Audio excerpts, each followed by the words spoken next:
بسم اللہ الرحمن الرحیم۔ عزیز طلباء و طالبات السلام علیکم۔ جیسا کہ آپ یہ دیکھ رہے ہیں کہ آج ہم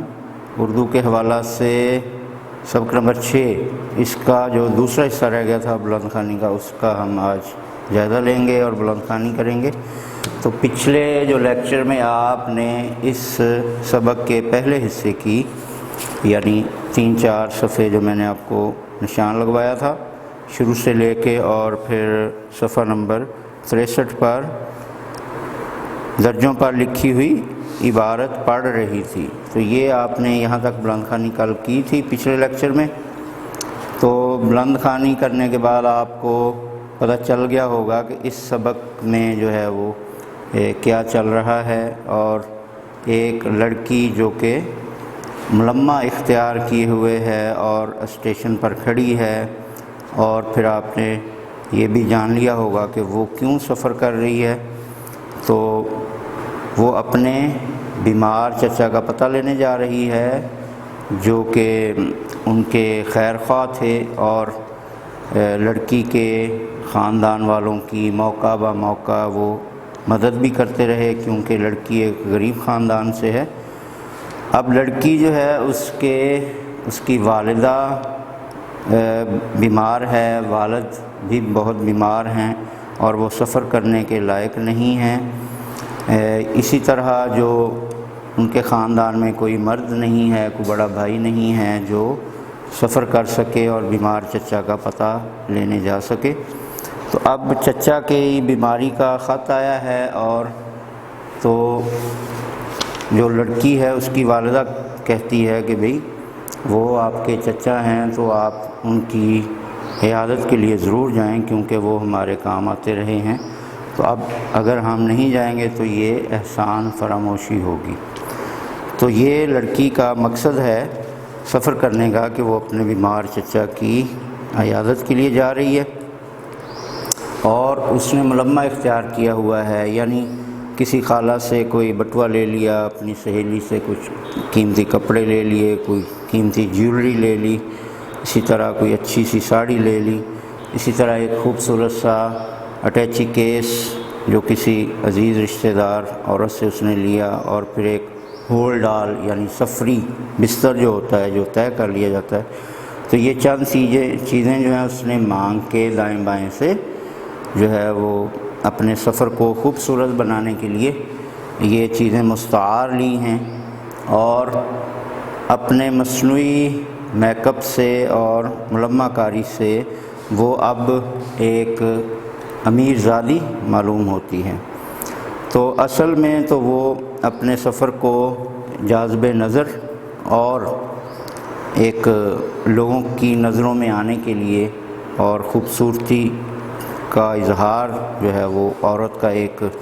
شوق ہوتا ہے، تو اس کے لیے اس نے یہ ملمہ اختیار کیا ہے۔ لیکن اس سبق کے اختتام تک آپ یہ جانیں گے کہ وہ ملمہ جو ہے اس کو بجائے فائدہ دینے کے اس کا ایک پچھتاوا بن کے رہ گیا، اور وہ لڑکی جو ہے وہ سوچتی رہی کہ میں اگر یہ مصنوعی گیٹ اپ یا میک اپ نہ کرتی تو بہتر تھا، کیونکہ انسان کو اپنی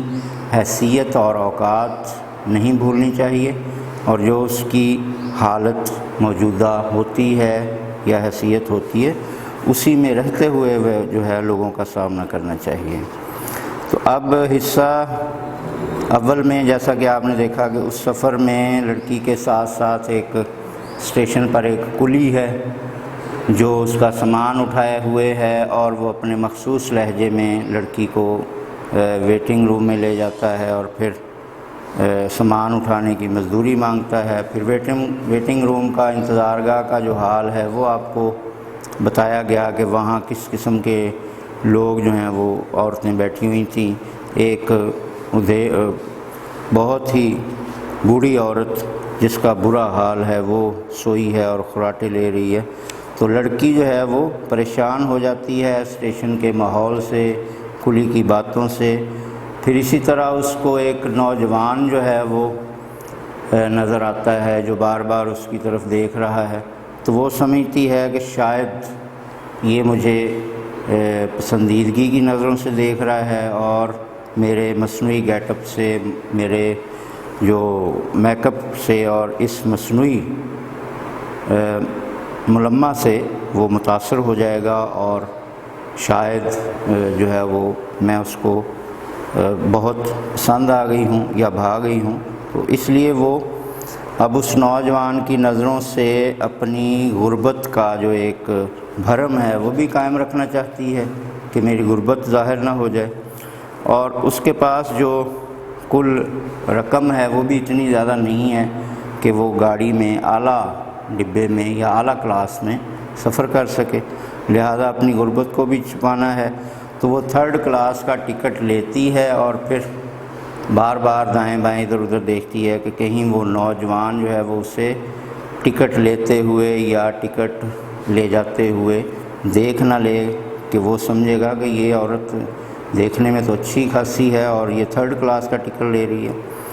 تو اس طرح وہ عجیب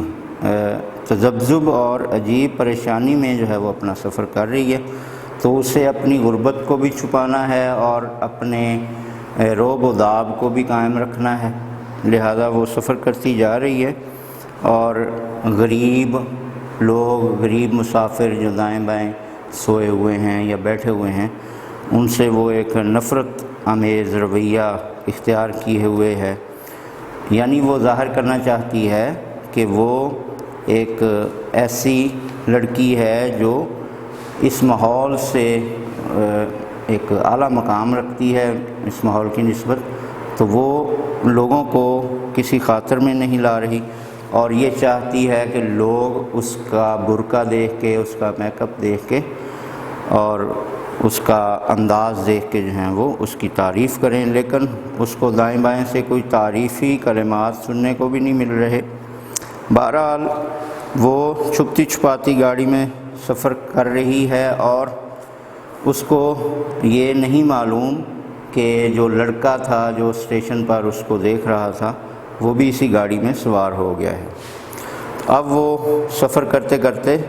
اپنے اسٹیشن یا منزل کی طرف رواں دواں ہے، راستے میں گاڑی جو ہے وہ 1-2 چھوٹے اسٹیشنز پر رکتی ہے،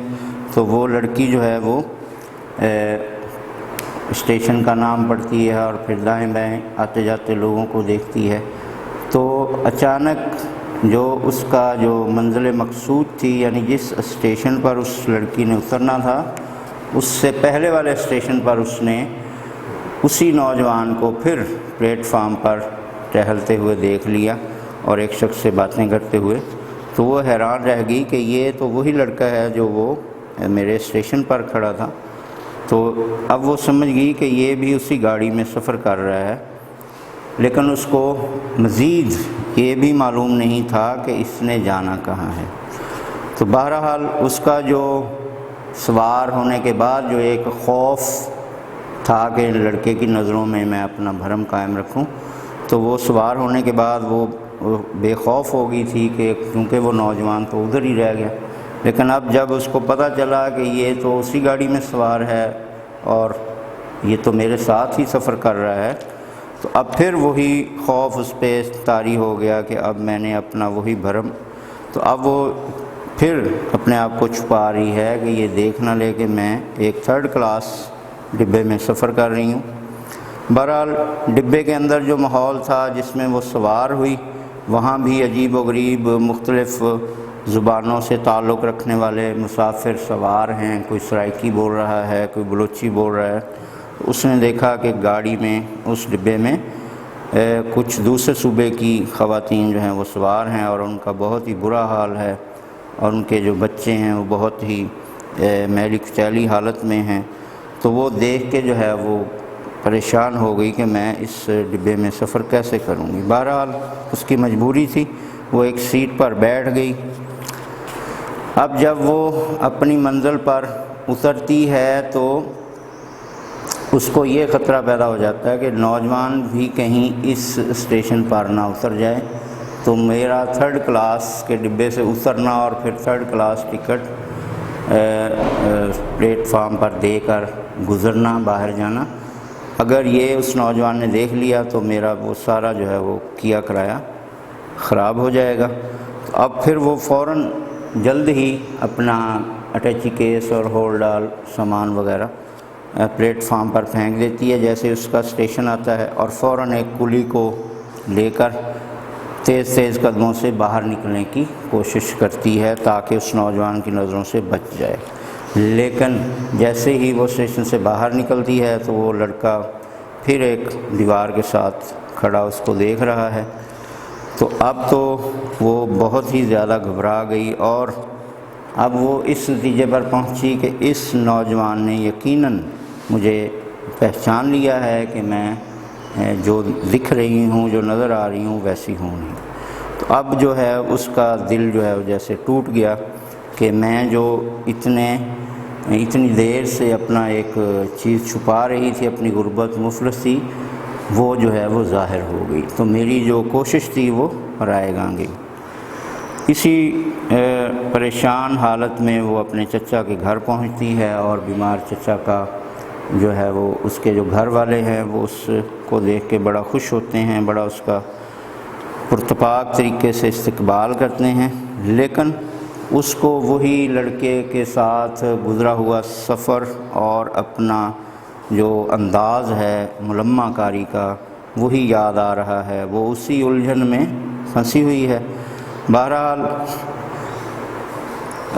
سردیوں کے دن تھے تو وہ اپنے چچا کے اہل خانہ سے ملنے ملانے کے بعد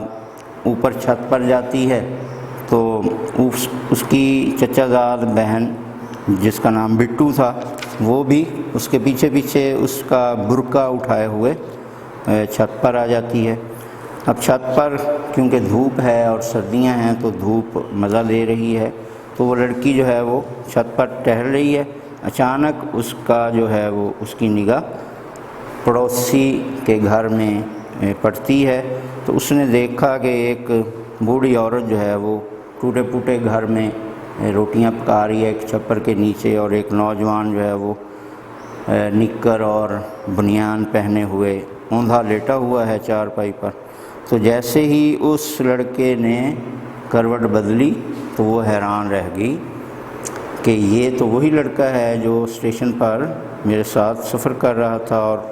گاڑی میں جس سے میں چھپتی پھر رہی تھی۔ تو اب وہ جس لڑکے کو کوئی امیر زادہ سمجھ رہی تھی کیونکہ اس نے بھی ایک ملمہ کیا ہوا تھا، تو اب اس کا بھی بھرم ٹوٹ گیا۔ تو لڑکے نے جیسے ہی اوپر نگاہ اٹھائی اور لڑکی کو دیکھا تو وہ بھی پہچان گیا کہ یہ تو وہی لڑکی ہے، تو اس نے فوراً جو ہے وہ پہلو بدل لیا، کروٹ بدل لی اور اپنے آپ کو چھپانے لگا۔ تو لڑکی جو ہے اب اس کا تھوڑا سا حوصلہ بحال ہوا، اس کی ہمت بحال ہوئی کہ اگر میں نے ملمہ کیا ہوا تھا تو اس نے بھی ملمہ کیا ہوا تھا۔ تو اس طرح اس نوجوان کا امیر زادہ نظر آنا اور اس لڑکی کا ملمہ کرنا جو ہے وہ دونوں کا کوئی جو ہے وہ راز نہ رہا اور پردہ فاش ہو گیا، اور اس طرح وہ لڑکی جو ہے وہ سوچ رہی ہے کہ مجھے اس ملمہ کا کیا فائدہ ہوا، اگر میں اپنی غربت اور مفلسی کی حالت میں ہی سفر کرتی تو یہ بہت بہتر ہوتا۔ بہرحال اب آئندہ کے لیے اس نے سبق سیکھ لیا، اب جو ہو چکا تھا اس کو واپس تو نہیں پلٹا جا سکتا تھا، لیکن وہ ایک گہری سوچ میں کھڑی چھت پر سورج کو گھور رہی ہے، اور اس کی چچا زاد بہن بٹو جو ہے اس کا برقع پہنے ہوئے اس کو دکھا رہی ہے کہ دیکھو میں کیسی لگ رہی ہوں۔ تو اس طرح اس کا سبق کا افسانے کا انجام ہو جاتا ہے، اور یہ سب افسانے میرے سے یہ سب لیا گیا ہے۔ تو آج آپ دوسرے حصہ کی جو بلند خوانی کریں گے اس میں یہ الفاظ آپ کو نظر آئیں گے: دفتن اچانک، دل فریب، پرکشش، بھانپ گئی جان گئی، حقارت، نفرت، انابی، سرخی مائل یعنی ایسا سرخ رنگ جس میں تھوڑا سا سیاہ رنگت شامل ہوتی ہے، اس کو ہم انابی رنگ کہتے ہیں۔ ٹھونسے، ڈالے ہوئے، جنبش، حرکت، خوانچہ، خوانچہ کا مطلب ہے ٹھیلا یا ٹھیا، یعنی وہ دکان جو کسی تختوں پہ رکھ کے جو چھابڑی فروش وغیرہ ہوتے ہیں وہ ایک جگہ پہ اپنا دکان سی بنا لیتے ہیں اور پھر اس کے اوپر کپڑا وغیرہ ڈال کے شام کو بند کر کے چلے جاتے ہیں، تو وہ خوانچہ کہلاتا ہے، یعنی ٹھیلا یا ٹھیا۔ لحاف رضائی، پوٹلیاں، چھوٹی چھوٹی گٹھڑیاں آپ کہہ لیں۔ منمنا رہا، رو رہا۔ اضمحلال، سستی، اور بد دل، ٹوٹا ہوا دل، بد دل ہو جانا یا دل ٹوٹ جانا یا بہت غمگین ہو جانا۔ پھریریاں، پسینہ آنا۔ لہریں، جسم میں لہروں کا پیدا ہونا اور پسینہ آنا۔ لڑکا دیا، پھینک دیا۔ الوداعی، آخری، جدا ہوتے ہوئے یعنی رخصتی کے وقت۔ تذبذب، پریشان۔ مزمحل، تھکے ہوئے یا سستی کے ساتھ۔ شرابور، بھرپور، پسینے سے بھرپور۔ برما رہا، زخمی کر رہا۔ عیادت، مریض کا حال پوچھنا۔ قہر آلود، غصے سے دیکھنا اور مضطربانہ، پریشانی کے ساتھ۔ آنگن، صحن۔ محو، دور۔ تہبند، دھوتی۔ اوندھا، الٹے منہ۔ بیڑی، بیڑی نہیں ہے یہ بیڑی کا مطلب سگریٹ۔ ادھیڑ عمر، بہت زیادہ عمر کی، یعنی بڑھاپے سے کچھ پہلے سال کی جو عمر ہوتی ہے اس کو ہم ادھیڑ عمر کہتے ہیں، یعنی بڑھاپے کی طرف جو عمر بڑھنا شروع ہوتی ہے اس کو ادھیڑ عمر کہتے ہیں۔ تھوپ رہی، لگا رہی، اور کروٹ بدلنا اور رخ بدلنا۔ تو اس سبق میں آپ دیکھیں گے کہ سامان کی اٹھوائی جو کلی نے لی تھی وہ 58 تھی، تو اب آپ دیکھیں گے کہ یہ اٹھوائی جو ہے یہ اسم معاوضہ ہے گرامر کے لحاظ سے۔ جیسا کہ آپ کوئی چیز بنواتے ہیں تو وہ بنوائی، اسی طرح دیگ پکواتے ہیں تو پکوائی، اسی طرح کسی سے کوئی کنواں یا کوئی کھڈا وغیرہ کھدواتے ہیں مزدوروں سے تو ان کو جو اجرت دیں گے وہ کھدوائی۔ اسی طرح آپ چکی پر جو گندم پسواتے ہیں آٹا تو وہ اس کو ہم پسوائی کہتے ہیں۔ تو یہ بنوائی، پکوائی، کھدوائی، پسوائی، کٹوائی وغیرہ ان کو ہم گرامر کی روح سے اسم معاوضہ کہتے ہیں، اور اس سبق میں جو اٹھوائی استعمال ہوا ہے اسم معاوضہ ہے۔ اسی طرح عیادت اور تیمارداری مترادف الفاظ ہیں، اس کے ساتھ آپ بیمار پرسی بھی شامل کر سکتے ہیں۔ تو یہ سارے لفظ بیمار پرسی، تیمارداری اور عیادت یہ تینوں مترادف الفاظ ہیں۔ اسی طرح اسرار اور اسرار یہ پہلے بھی آپ کو بتا چکے ہیں کہ یہ متشابہ الفاظ ہیں، آواز ایک ہے لیکن املا مختلف ہے۔ اسی طرح ذو معنی، یعنی محو کا لفظ آیا ہے کہ وہ اپنے ذہن سے یہ خیالات محو کر دینا چاہتی تھی۔ محو کا مطلب دور اور محو کا مطلب مصروف بھی ہوتا ہے، تو یہ ایسا لفظ جس کے دو معنی ہوں اس کو ہم ذو معنی کہتے ہیں۔ تو محو کا مطلب دور بھی ہو گیا اور اس کا مطلب مصروف۔ تو اس حصہ کی بلند خوانی کے بعد جیسا کہ آپ کو میں نے پچھلے حصے میں بھی کہا تھا کہ آپ نے MCQs بنانے ہیں، تو ابھی جو دوسرے حصے کی بلند خوانی کریں گے اس میں سے بھی کم از کم آپ 10 MCQs یعنی کثیر الانتخابی سوالات بنائیں، اور اس طرح 25-30 MCQs ہر سبق کی بلند خوانی کے مواد سے آپ MCQs بنائیں، اور اس میں جو ہے وہ سبق کے مصنف کو بھی شامل کر لیں۔ تو اس طرح یہ MCQs کے حوالہ سے ایک بہت اچھی پریکٹس ہو جائے گی۔ اگلے لیکچر میں ہم انشاءاللہ اس سبق کی جو ہیں وہ مشقیں شروع کریں گے۔ تب تک کے لیے اللہ حافظ۔